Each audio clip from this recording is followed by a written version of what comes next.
بسم اللہ الرحمن الرحیم نحمدہ ونصلی علی رسولہ الکریم۔ ماضی کی طرح اس سال بھی سالانہ بجٹ آیا اور بجٹ سازی کے ہمیشہ کچھ بنیادی مقاصد ہوا کرتے ہیں۔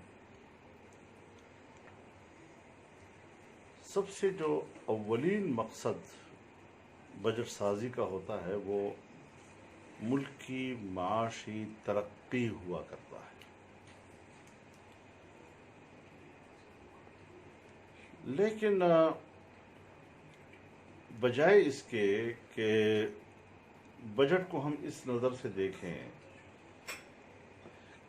کہ اس سے خوشحالی آئے گی، ملازمتوں کا حصول، تعلیم، صحت، نیشنل سیکورٹی، اس کی ضمانت ملے گی، یا یہ کہ من حیث القوم ہماری بقا، اندرونی اور بیرونی امن اور ہر طرح کے خطرات سے تحفظ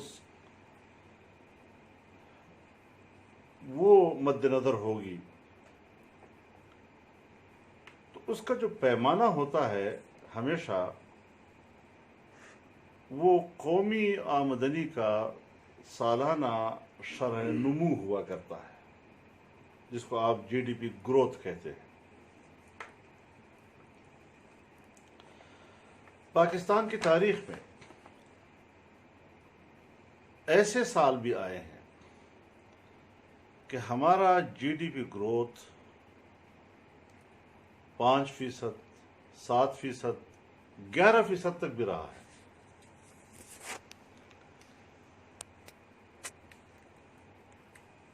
پچھلی حکومت نے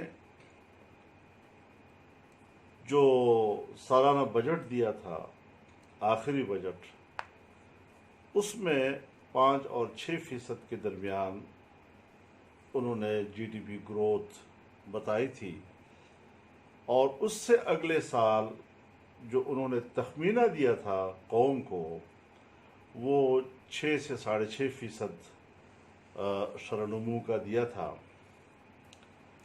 لیکن آپ اس حکومت کی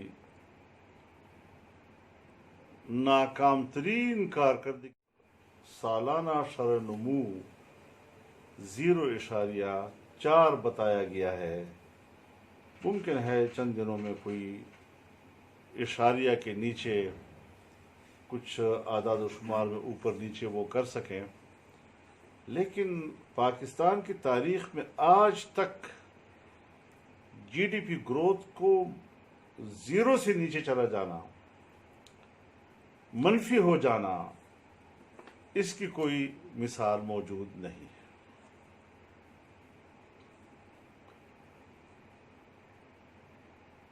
جس کا صاف صاف مطلب یہ ہے کہ موجودہ جعلی اور نالائق حکومت اور اس کی قیادت یہ انہی کی کارکردگی ہے، ان کی ناکام کارکردگی ہے۔ اچھا، اس میں ایک بات بتا دوں، یہاں پر حکومت جو ہے وہ کورونا کے پیچھے بھی چھپنے کی کوشش کرتی ہے۔ اب اس حوالے سے اسٹیٹ بینک نے دسمبر 1919 میں اعداد و شمار کی بنیاد پر کہہ دیا تھا کہ حکومت کا مقرر کردہ ہدف جو 4% سے 3% کر دیا گیا تھا وہ بھی حاصل نہیں ہو سکے گا۔ یہ دسمبر 1919 میں اسٹیٹ بینک نے اعداد و شمار کی بنیاد پر یہ کہا تھا کہ حکومت تو دعویٰ کرتی ہے کہ ہم اگلے سال 3 سے 4% جی ڈی پی گروتھ دکھائیں گے، لیکن ایسا ممکن نہیں ہے۔ یہ نہیں ہوگا 1919 یہ دسمبر 2019 ہاں یہ وہ آپ نے 1919 بتایا، میں نے کہا ریکارڈنگ ہاں 2019 دسمبر 2019۔ اب جناب آپ دیکھیں کہ جنوری 2020 کے اختتام پر معاشی ماہرین نے اپنا خیال ظاہر کیا تھا کہ معیشت کا پہیہ جام ہو چکا ہے اور معاشی پالیسیاں اس قدر ناقص ہیں کہ اس سال ہمارا سالانہ معاشی گروتھ 1% سے زیادہ ممکن نہیں۔ یہ حقائق کرونا سے پہلے کے ہیں۔ حکومت کرونا کے پیچھے اپنی نالائقی اور نااہلی اور کالے دھندے نہیں چھپا سکتی۔ تو سب سے پہلی بات تو یہ دیکھنی چاہیے کہ ہمارا سالانہ مجموعی ترقیاتی نظام جو ہے اس کا شرح نمو کیا ہے، اس میں مکمل ناکامی جو ہے وہ آج اس کا بجٹ منہ بولتا ثبوت ہے۔ دوسری چیز کہ ہمیشہ بجٹ جو ہوتا ہے وہ محدود ذرائع میں رہتے ہوئے مقررہ معاشی اہداف کو حاصل کرنے کا ایک فریم ورک دیتا ہے۔ ملک کی معاشی ترقی اور قومی سلامتی کے لیے ضروری ہے کہ معاشی وسائل اور اخراجات میں توازن رکھا جائے۔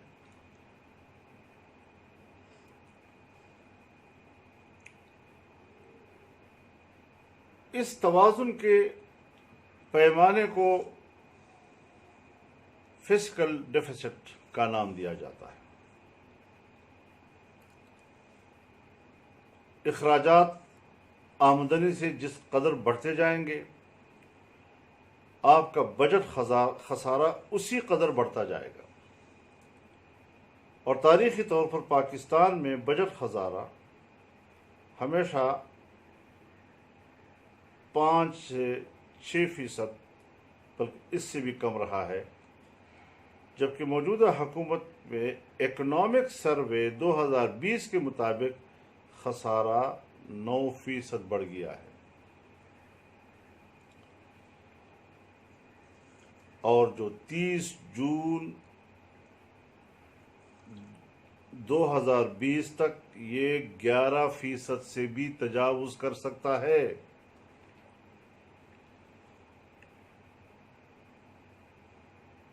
اب آپ بتائیں جی کہ اس صورتحال میں بھی اگر کوئی سمجھتا ہے کہ کرونا کے پیچھے چھپنے کی کوئی امکان موجود ہے،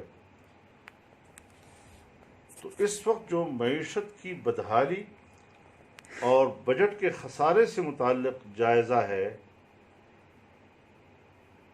دسمبر 2019 میں ہی سے اس کا آغاز ہونے لگا تھا۔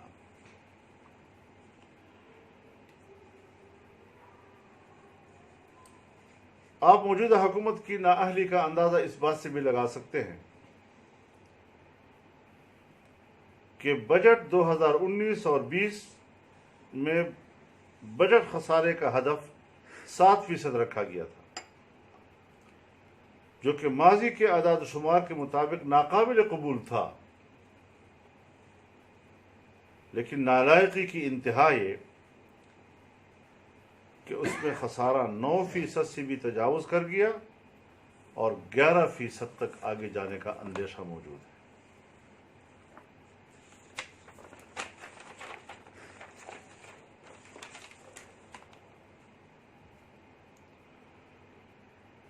جس کی بنیادی وجہ یہ ہے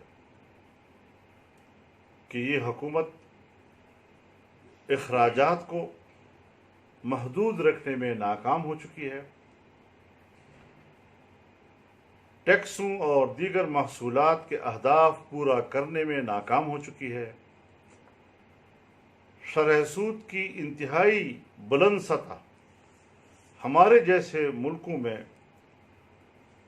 شرح سود 5% سے کبھی زیادہ نہیں رہا۔ یہاں آپ کا شرح سود 13% تک چلا گیا ہے۔ ابھی شاید کچھ جو نئے حالات دنیا میں بنے اور دنیا نے کچھ رعایتیں لوگوں کو دی تو شاید 9 پہ آ سکا ہے، لیکن بہرحال یہ 13% پہ جو ہم نے قرضے لیے ہیں وہ تو ہم نے 13% کے حساب سے ہی ادا کرنے ہیں۔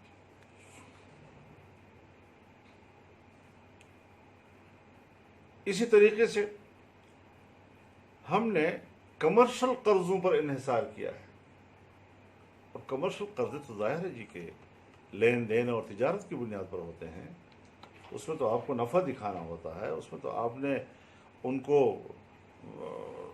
شرح سود جو ہے اس کی پوری ضمانت کے ساتھ ادا کرنی ہوتی ہے، اور حلال حرام کا تو پاکستان میں کوئی حساب ہے نہیں۔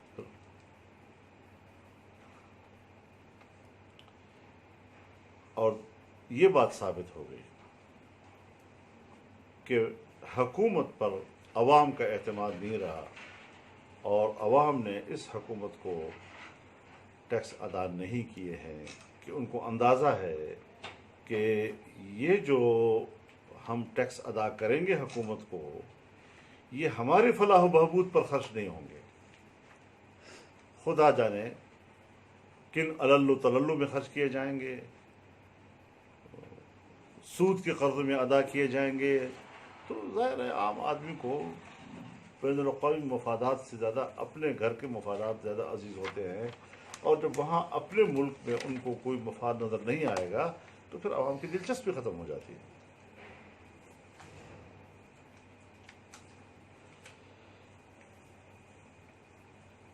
تیسری چیز، یعنی بجٹ کا جو تیسرا مقصد ہوتا ہے وہ پرائیویٹ سیکٹر میں، نجی شعبے میں، نجی شعبوں کو ایک اعتماد مہیا کرنا ہوتا ہے،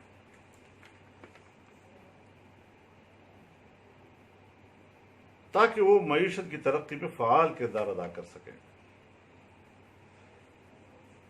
ٹیکس اور دیگر زرعی اور صنعتی پالیسیوں کی ناکامی کا اندازہ زرعی اور صنعتی شعبوں میں گرتی ہوئی شرونمو سے لگایا جا سکتا ہے۔ اس حکومت نے زراعت اور صنعت کو، جو ہماری معیشت کی بنیاد ہیں، آج اس حکومت کی پالیسیوں کے ہاتھوں وہ بستر مرگ پر ہے۔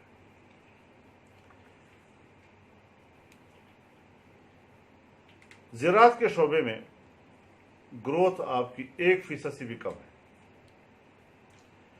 اور آئندہ بجٹ میں بھی کوئی خاطر خواہ اقدام نہیں لیے جا رہے۔ اس سے پھر ظاہر ہے کہ اور ملک دشمنی کیا ہو سکے گی۔ ایسے لوگ اگر قوم پر مسلط ہوں اور ہم سمجھیں کہ یہ پاکستان کو نیا پاکستان بنائیں گے، خوشحال پاکستان بنائیں گے، ہمیں تو انہوں نے جو پچھلے گزرے ہوئے ہیں ان کے گناہ بخشوا دیے انہوں نے۔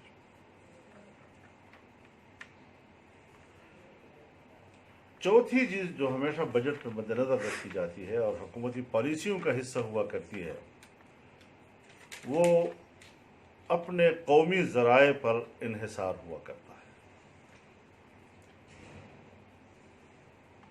جب آپ اپنے قومی وسائل کو استعمال میں لائیں گے، اس پر انحصار کریں گے، تو آپ کو کم قرضے لینے کی ضرورت ہوگی، کم قرضے لینے کی ضرورت ہوگی، اور کم قیمت پر آپ کر سکیں گے۔ تو یہاں پر آپ دیکھیں کہ دسمبر 2017 میں کل قومی قرضات 23 ٹریلین روپے تھا، جو بڑھ کر دسمبر 2019 میں 34 ٹریلین روپے ہو گیا۔ یعنی 2 سالوں میں 11 ٹریلین کا اضافہ ہوا، یعنی جو قرضہ 72 سالوں میں لیا گیا ان کا 1/3 قرضہ صرف 2 سالوں میں لیا گیا۔ اندازہ لگائیں آپ۔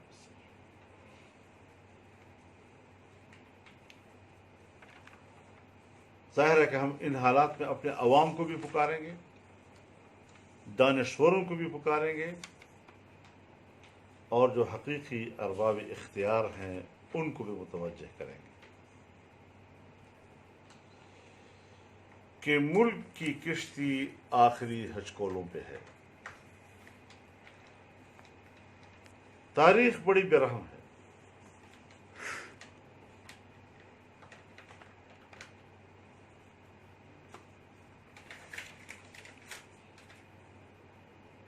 یا دہانی کا رول ادا کرتی رہتی ہے۔ USSR، سوویت یونین ماضی کی نہیں زمانہ حال کی عبرتناک نصیحت پیش کرتی ہے۔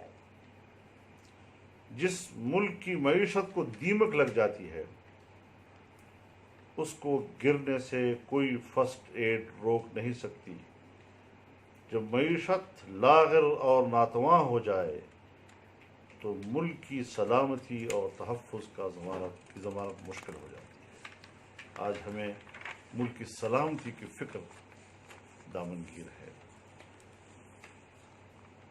اب ظاہر ہے جب عام آدمی اس کو صرف اپنے بھوک کی فکر ہے، صبح و شام کے اپنے بچوں کے پیٹ کی فکر ہے، وہ پھر ملک کے لیے نہیں سوچ سکتا۔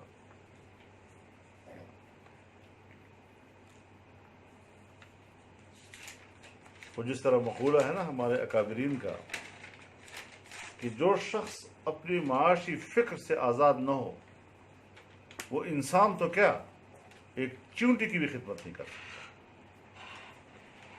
قوم کو اس قابل تو چھوڑا جائے کہ وہ اس وطن عزیز کی سلامتی کے لیے کردار ادا کر سکیں۔ قوم کو تو اس صلاحیت سے بھی محروم کیا جا رہا ہے۔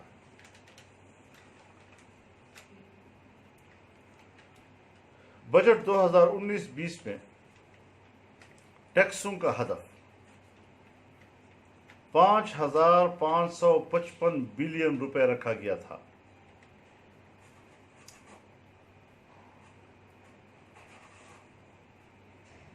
اور جس میں ناکامی کا اعتراف کا پتہ یہاں سے چلتا ہے کہ بجٹ 2020-21 میں یہ ہدف کم کر کے 4,963 بلین کر دیا گیا ہے۔ ہمیشہ ہر سال بجٹ کا حجم بھی بڑھتا ہے، محصولات کی شرح کا حجم بھی بڑھتا ہے۔ یہ ہمارا ملک ہے کہ جس میں آپ بجٹ کا حجم بھی کم کر رہے ہیں اور محصولات، تو آپ ملک کس سے چلائیں گے؟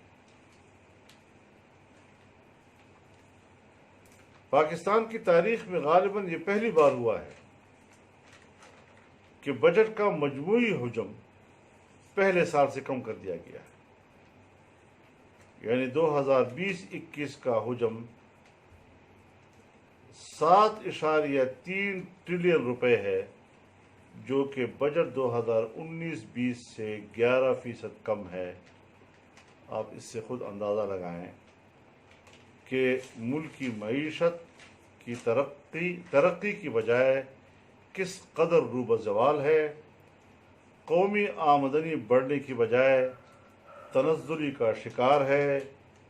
فی کس آمدنی کم ہو رہی ہے، غربت میں اضافہ ہو رہا ہے، اور بے روزگاری کم ہونے کی بجائے بڑھ رہی ہے اور بڑھتی جائے گی۔ یہ حالات عوامی رد عمل اور تحریک کا پیش خیمہ ہے، اور ارباب اختیار کے لیے الرٹ کال ہے۔ اصل معاشی صورتحال تو بہت گمبھیر ہے۔ سرکاری اعداد و شمار کے مطابق مہنگائی کی شرح 10 سے 16% ہے، جبکہ زمینی حقائق کے مطابق مہنگائی کی شرح اس سے کہیں زیادہ ہے۔ اس وقت ملک میں بے روزگاری 1 کروڑ کے لگ بھگ ہے اور 2 کروڑ تک بے روزگاری جانے کے امکانات موجود ہیں اس سال.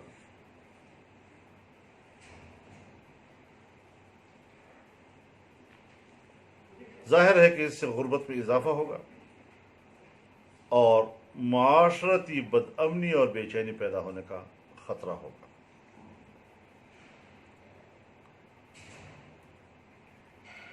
اس مہنگائی اور مالی مشکلات کا تقاضا تھا کہ سرکاری ملازمین اور پنشنرز کو کچھ ریلیف دیا جاتا جو کہ نظر انداز کر دیا گیا.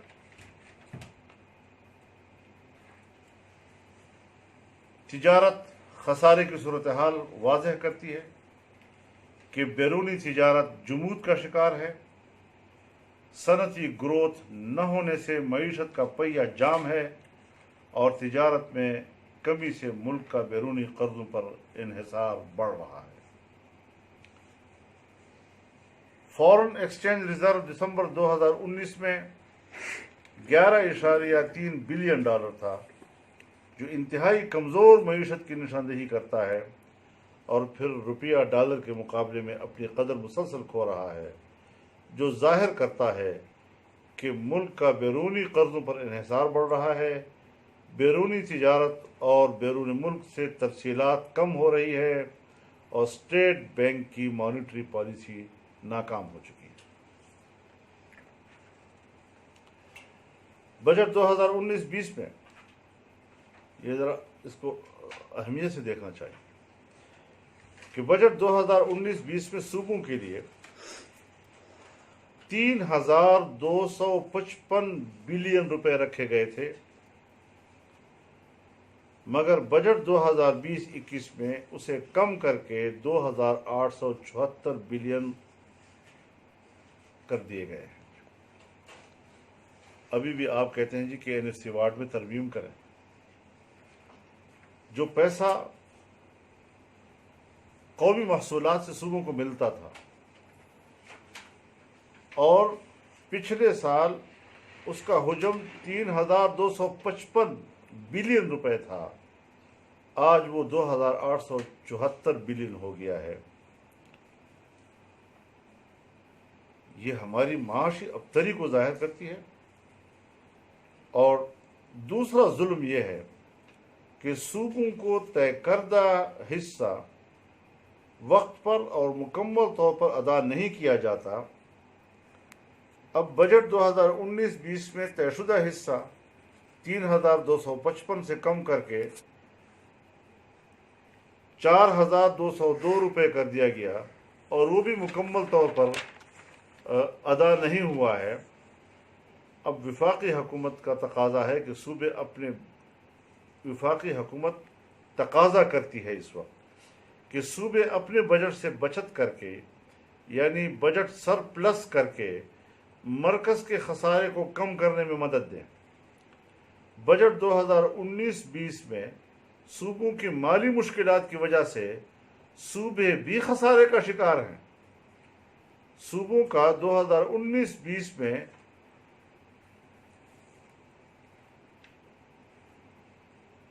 $81 بلین کا خسارہ ہے، جبکہ 2020-21 میں صوبوں کا حصہ $3,255 بلین سے کم کر کے $2,874 کیا گیا ہے، جس کا مطلب ہے کہ صوبے اپنے اخراجات پورے کرنے میں دشواری کا سامنا کریں گے. ان حالات میں مرکز کا صوبوں سے مدد کی توقع کرنا غیر حقیقی ہے، جس کی بنیاد پر ہم کہہ رہے ہیں کہ آئین جس طرح NFC ایوارڈ کی تقسیم کے فارمولے کو طے کرتا ہے، ہمیں اس میں صوبوں کے حصوں میں اضافہ تو کرنے کی بات کرنی چاہیے، لیکن اس میں کمی کا تو تصور بھی نہیں کیا جا سکتا. صوبے کس طرح زندگی گزاریں گے؟ ان کے بجٹ خود آلریڈی خسارے میں ہیں. اس کے علاوہ جو 18ویں ترمیم کا مسئلہ ہے یا NFC ایوارڈ کا مسئلہ ہے، اس پر APCs بھی ہو رہی ہیں ساروں صوبوں میں، اور وہ اس بات کا بھرپور طور پر اظہار کر رہے ہیں کہ ہم اس حوالے سے نہ 18ویں ترمیم میں کوئی رد و بدل کی اجازت دے سکتے ہیں، نہ اس میں چھیڑ چھاڑ کی اجازت دے سکتے ہیں، اور NFC ایوارڈ میں تو ہمیں آپ کو اضافہ کرنا ہوگا، کمی کے تو ہم سوچ بھی نہیں سکتے۔